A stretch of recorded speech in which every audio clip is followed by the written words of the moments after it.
And we got a little ways, not real far. In fact, we didn't actually even get into Proverbs. So we're going to get into Proverbs today. We're going to read a little bit of it. But we're talking about some introductory matters. So I want to wrap that up before we actually get into those first few verses. Now we started off seeing that at several points in the Bible there are these three groups of people: priests, prophets, and sages or wise people, those with wise counsel. And we talked about how that God works through these different groups in different ways. And that each of them have different concerns. And that each of them knows God in different ways. I guess that's the best way to put it. So, does anyone remember what the main concern of the priest is? What are they talking about all the time? What's their... I guess for me, a mouthpiece for God. Yes. All these groups are mouthpieces for God, actually, in a way. But they're a mouthpiece that focuses on one particular area. The law, theology, the temple, and wisdom. Somebody say wisdom? Not that one. We're good. Specifically, they were interested in purity and holiness. And those are things connected to the temple and to the law. And if you ask them, how do you know this, priest? They would say, well, Scripture says this and this. Scripture people. Now the prophets are different. They're also a mouthpiece of God, but they're not actually pointing to Scripture. When a priest says something and you say, how do you know that, prophet? The prophet says what? Yeah, thus saith the Lord. They're not saying, go read the Scripture. They're saying, God spoke to me directly. And if the priests are mostly concerned with the temple and purity and worship, what are the prophets mostly concerned with?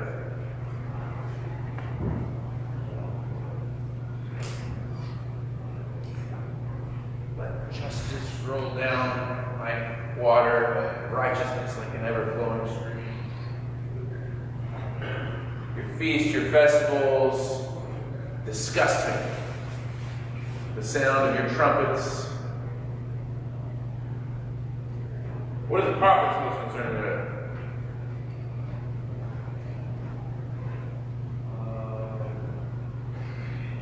I guess they're like instruments also, and they're dreamers.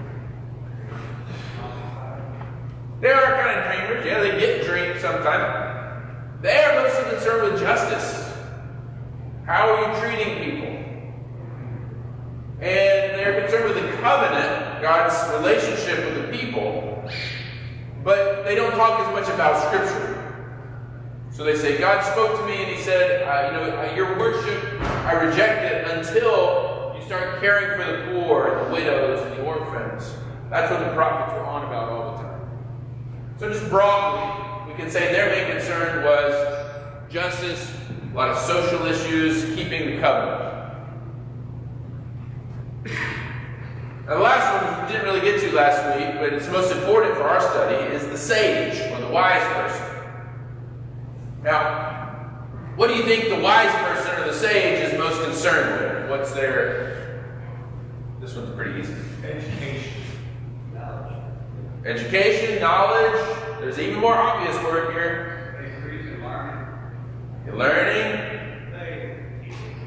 Faith into, yeah. But there's a real obvious one that the wise people are interested in. Understanding. Yes, definitely understanding. Starts with W. Wisdom, yes, wisdom. And that's a little different. It's related to learning and understanding and knowledge, but wisdom's a little bit different. So if we had to say what's the main concern of the sages or the wise people, it's wisdom. And where are the wise people getting their understanding from? The priests are going to Scripture, the prophets are talking to God. But what about the wise person? Experience, yes. We looked at that briefly last week. So, we'll see this as we study the Proverbs, but I'll give you an example from Ecclesiastes, which is another wisdom book written by a wise person. Just in one chapter, chapter 4. Let's see it right now.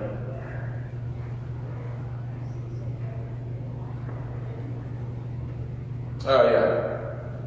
So the wise man says, I saw all the oppression under the sun. Chapter 4, verse 4, I saw toil and skill come from one person's envy. Chapter 4, verse 7, I saw vanity under the sun. Chapter 5, verse 8, I see the oppression of the poor. Chapter 5, verse 13, I've seen under the sun riches were kept by the owners, and so on and so on. You hear it over and over, I saw. That's experience. So a wise person isn't someone who's saying, let's go to Scripture. A wise person is not like the prophet that's saying, I heard this in a dream or a vision or God spoke to me. The wise person is just looking out in the world and saying, I can see this, I can see that. I see that this action or behavior has this consequence and it's bad. I see when certain people do this thing, this is the result. And let's avoid this and let's do this.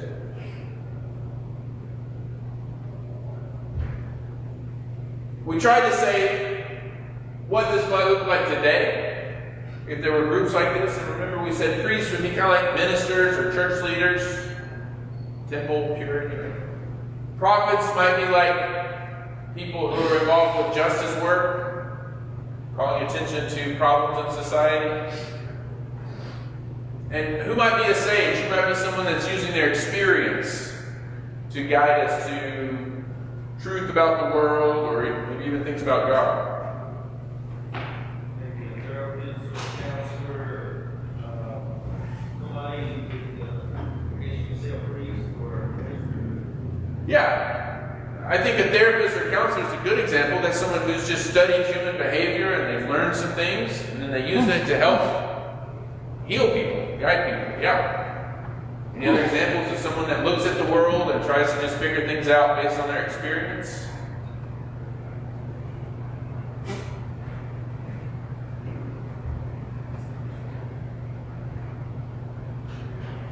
I threw this one out there right at the end last week, but it's a strange idea, I think. But maybe scientists. Scientists are people that use their eyes and senses to study the world and try to come up with truth, try to understand or get knowledge and learn. Should that be all of us? Well, yes. Yeah. We should all be seeking wisdom, and actually that's what Proverbs is about. It's trying to train us all to be more to seekers of wisdom. Yeah, you're right. But there's some people that really devote their lives to it. In the same way there's people today who are focused on ministry. Yeah. Okay. Now, we said the sage is concerned with wisdom, but we didn't bother to define wisdom. Actually put the original word up there is hokmah. You don't have to know that, but you might meet someone named Hokmah one day. I think it's a Jewish name still. It just means wisdom. And the word is used in the Old Testament in two ways. And they're actually very closely related ways.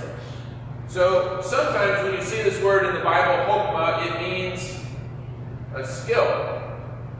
So the people who wove the temples of the fabric of the tabernacle had hokmah, skill for weaving, or skills for building.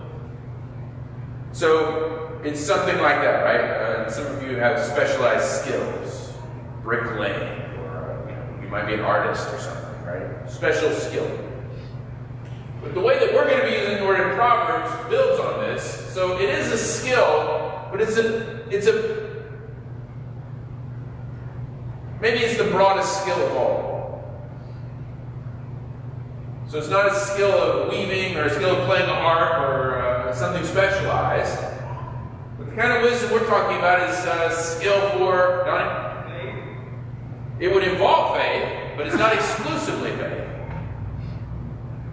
Age. Age? It often comes with age, but not always. There's foolish old people and wise young people. They're not as common. Like Job's a good example. Yes? I'll say more about Job in a minute. First-hand knowledge. Yes? I'm going to call it skills for living well.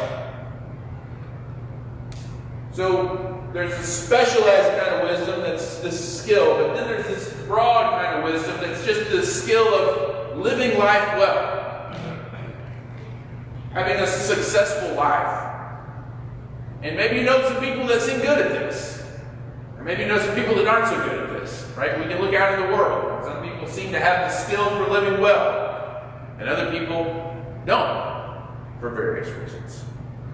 What Proverbs assumes is that you can learn this skill, right? It's not just some people are born lucky, but that you can actually get better at this, at living.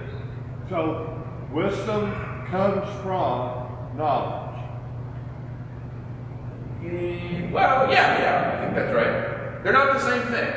Yeah, you can know things and make foolish decisions. So being wise is making good decisions based on knowledge. I think that's right.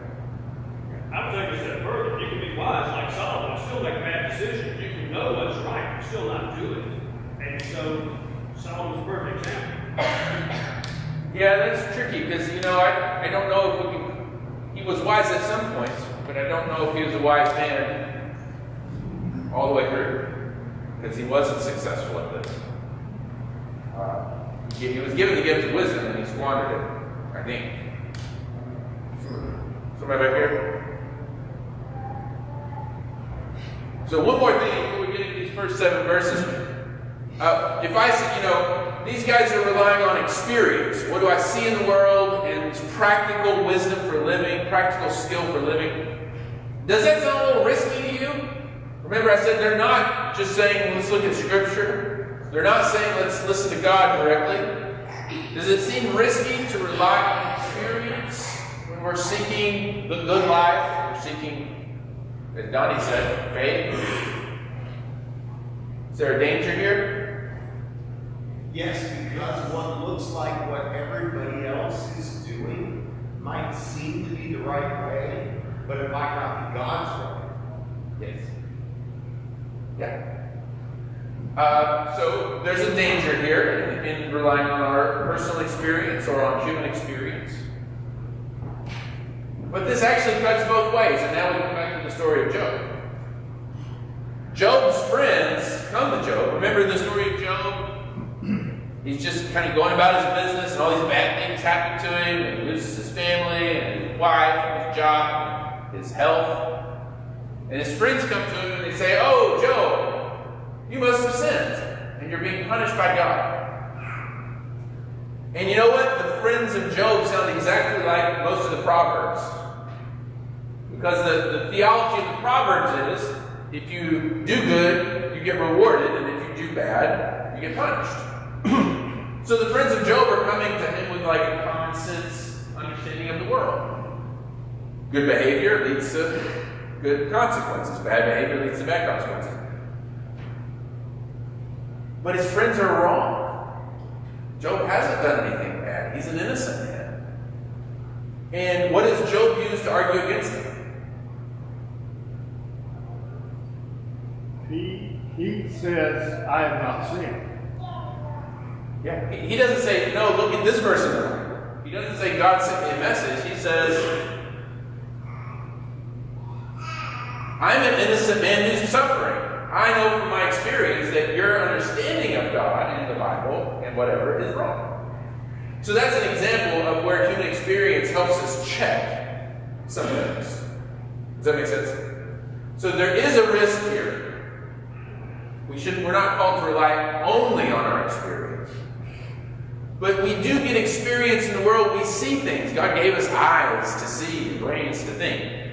And we use that to make sure that we're staying in line. Because we might read something and think, oh, that doesn't make any sense at all, based on our experience. And we may be right about that. We may be misunderstanding something. Does that make sense? Okay. All right. Let's get into Proverbs with all those preliminary things out of the way. Can I get someone to read those first 7 verses? We'll just start off with that. I got a mic.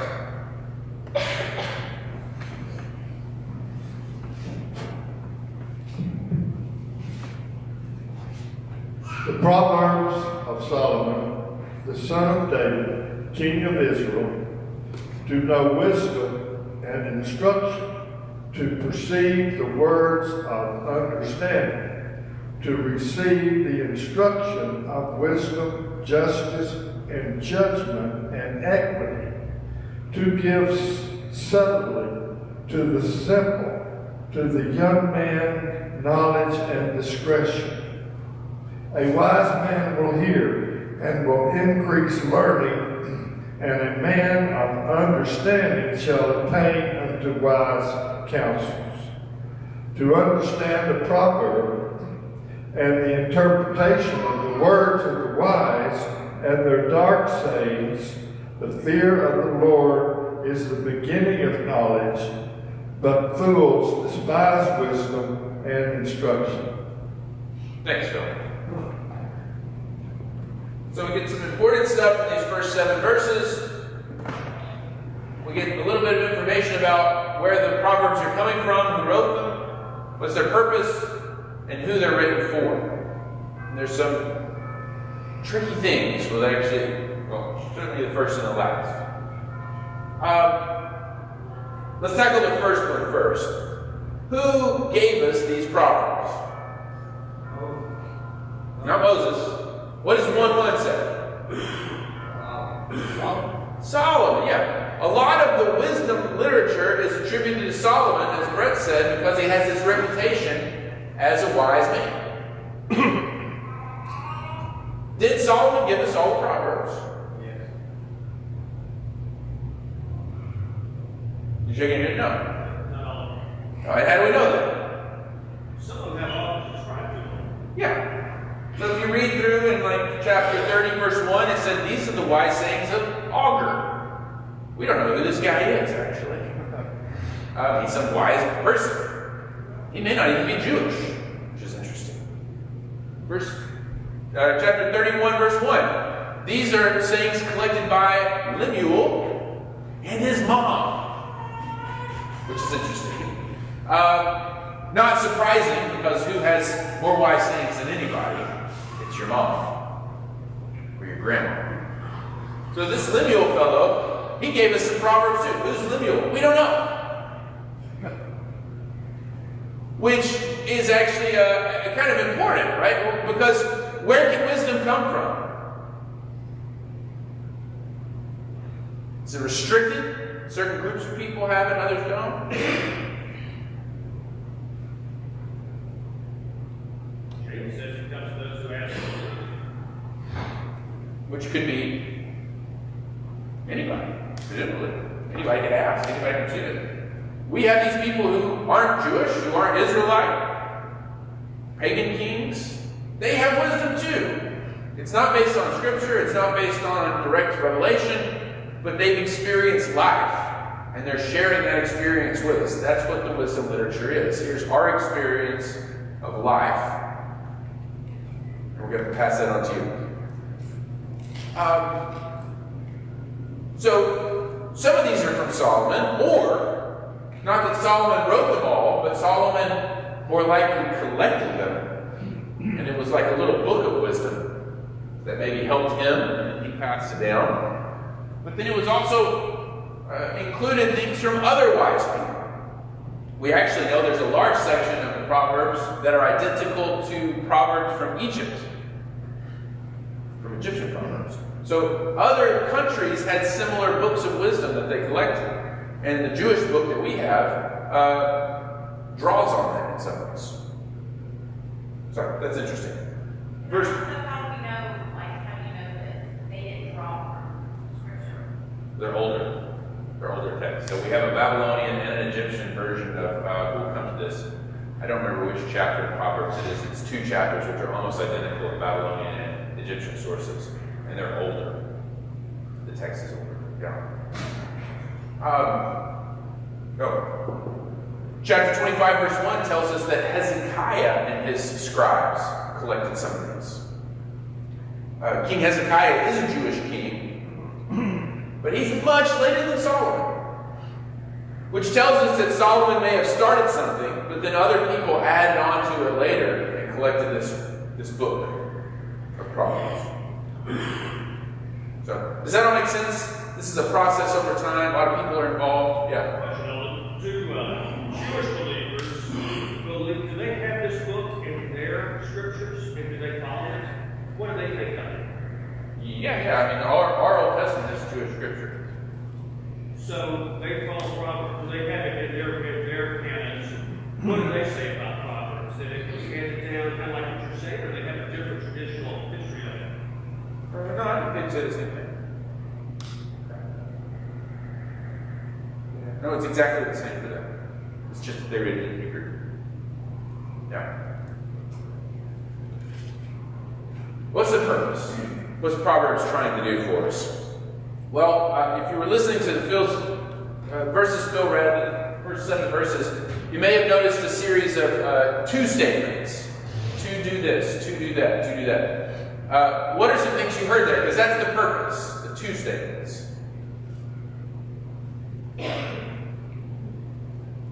To be smarter so we have a better life. Good. Yes. And it says that in a few different ways, doesn't it? What else did you hear? That's kind of something to spend a lot of it up, Steve.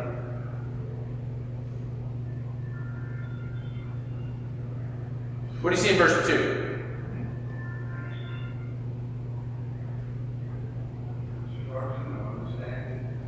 Instruction and understanding. Yep, some version of that. Knowledge, instruction, understanding.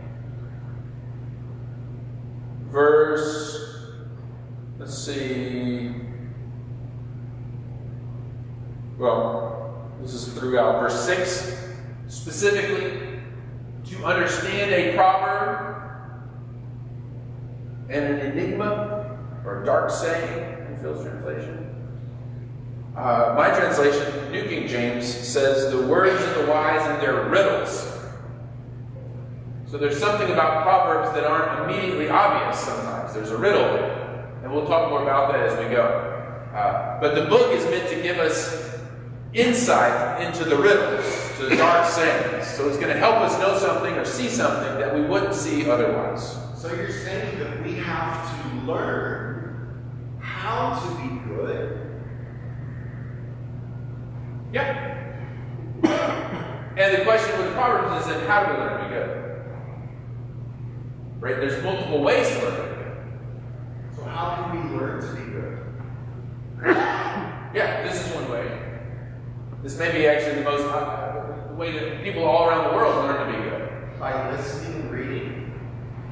Yeah, you can sum it up like that. And specifically listening to The Bible. no. Proverbs never talks about the Bible. Almost never. Who do you listen to in Proverbs? Listening to priests. Nope, no priests in Proverbs. Who? Yeah. And who does that often appear to us as in our life? Who's the wise person in your life? Somebody that you trust? Yeah, you trust them generally, yeah. Mom, dad, elders, yeah, older people in your life. That's what Proverbs is saying. It's saying, listen to the experienced people in your life. People whose lives seem good, listen to them. They have something to teach you. Now, other parts of the Bible say things like, read the Bible, or talk to a priest, right? But Proverbs specifically says, listen to people with experience. That's the focus here. Yeah. But that is the way to learn to be good and to have a good life, is listening to people with experience. Yeah. We're going to see that as we go. So we might break this into 2 goals. They're related. One of them is an intellectual goal. It's the mind. It's understanding. It's knowledge. So in the Proverbs, there's a content here. something you need to know. We can take a quiz on this. And it is related to maturity. These are things you need to know if you want to grow up. Grow up in the sense of not physically growing up, but be an adult. Be mature.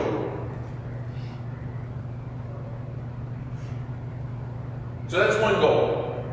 The second goal, and related, is a practical goal. So one is about the mind, the other is about the practice for life. And if you look at verse 3, it's kind of broken down. To receive, again, from the elders, the wise people, instruction of wisdom, and then it gives us these three things.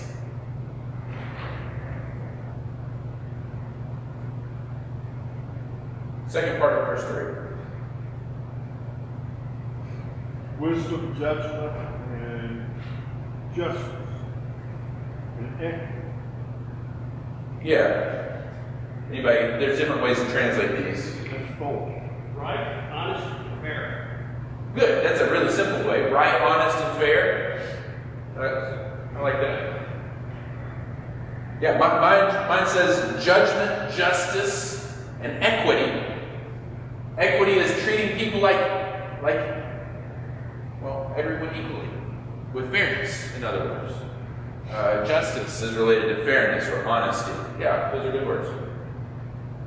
So the practical goal is to teach us how to do right, or live right, how to live with justice, making sure people get what they deserve, not cheating people, and then living with equity. So those are the practical goals of the Proverbs. So a way of living, a way of interacting with other people. But these two goals are built on a foundation. This is really important.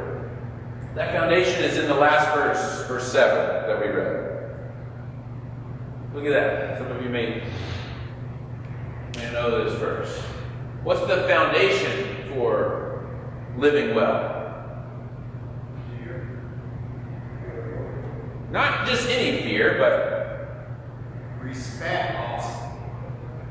not just any respect, but Lord, yes. Fear of the Lord. And fear here means something like respect. Yeah.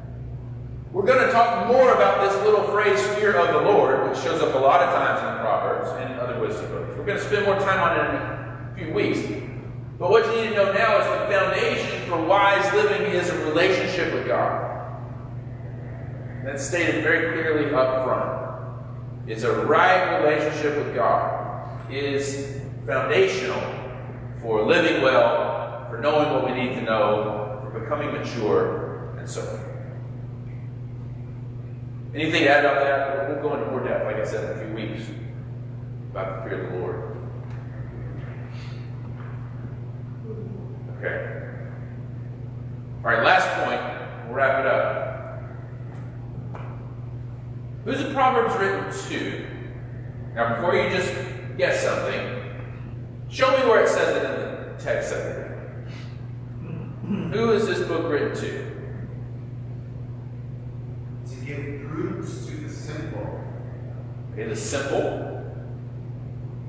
Are we strictly sticking to this chapter, or did we go to others where it's more overt? It's pretty overt here. Stick here. If you got something else, you can tell me.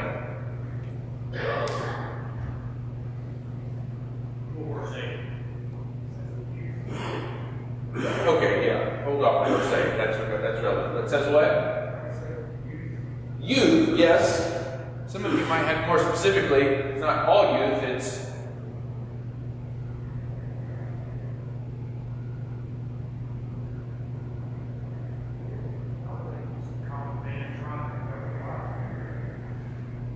well, you said it there. I don't know if you meant to say it. It's young men. And verse 8 says son. And that's not generic. It's actually sons. So young men are the primary target audience for Proverbs. The second audience is older men. But Proverbs is written to men. That's what it has in mind. And that's how things work. Do women need wisdom too? tradition from the beginning. Yeah, only because they have to deal with men, right? No.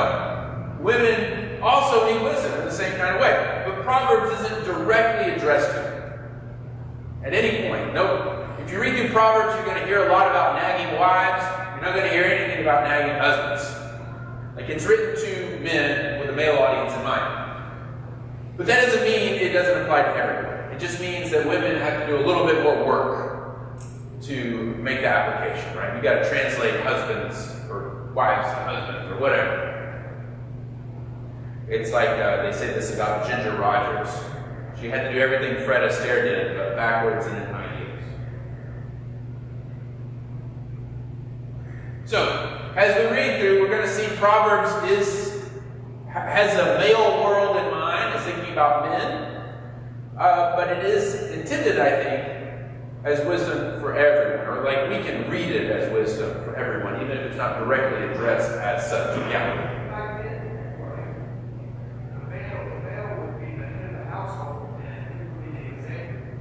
Right. Yes, that's right. And specifically, this is written to leaders of the nation, probably. So, men who are in charge of the country. But again, for those of us who aren't leading the nation, we can still learn from this as well, from this experience. That's true. Probably they weren't literal. Although these would have been memorized. The kinds of sayings that lend themselves to being memorized, right? Like early to bed, early to rise.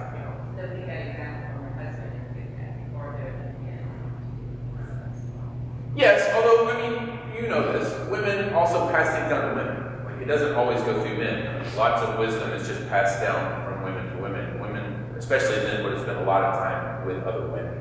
So what you've taught us today is that we have to learn how to be good.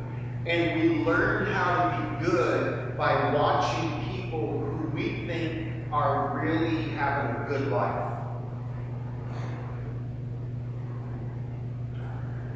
We haven't really talked about goodness so much. We've talked about wisdom. Wisdom being goodness. Well, I don't know if those are equal. Yeah, goodness is like a moral category. This isn't all moral.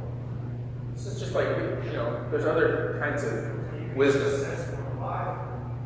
Still not being a good person.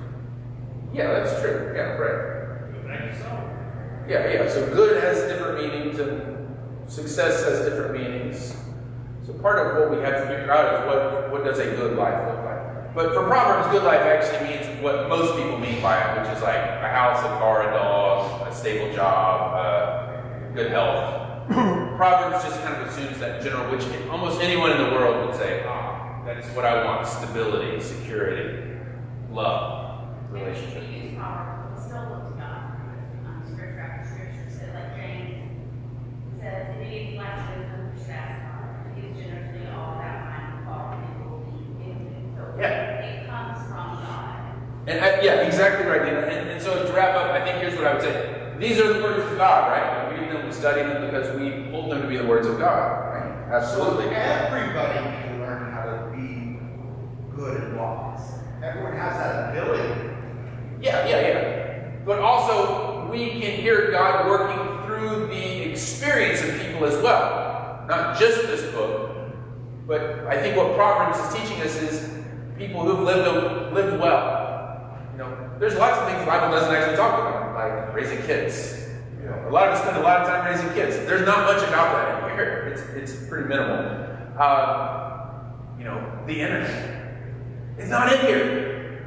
A lot of us spend a lot of time on the internet. There's no guidance here. We have to use wisdom to answer questions about some of these matters, right? But God can work through, like the wisdom from God can be through people's experience.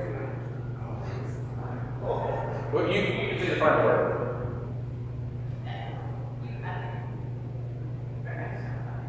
Okay. We're going to be on this for a little while. Good thought. Okay. Thank you, guys. We'll pick back up with our study next week. Thanks.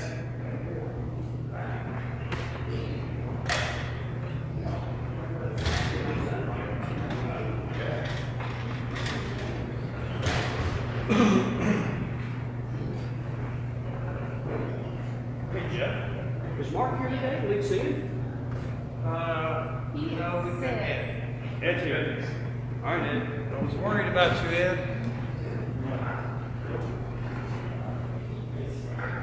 So looking at others that are doing well, doing well, that's not to say they achieve that through godly work. No, not necessarily. I mean,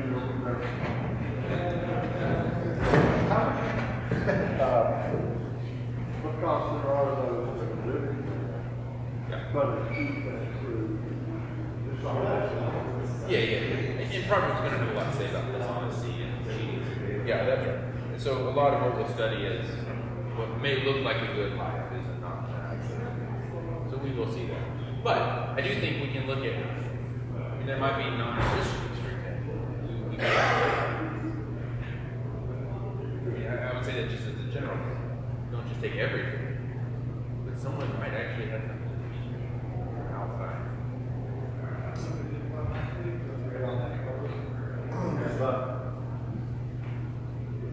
what they're learning, what they're hearing, may not be in accordance with what That's what they're false prophet. Oh, yeah. So I think about like investing money. You know, who do you listen to on that? Right? You listen to people who invest money and get money back, right? That's so I think there's a parallel here with life. For some things, let's just look at people who look like well and see what we can learn. So that's why I'm saying it's not all moral. It's just like having a family, having kids, getting a house, getting a job. The Bible actually doesn't say a lot about a lot of those things in specific ways. You know? Or like, what does it look like in America? 21st century. So, it was.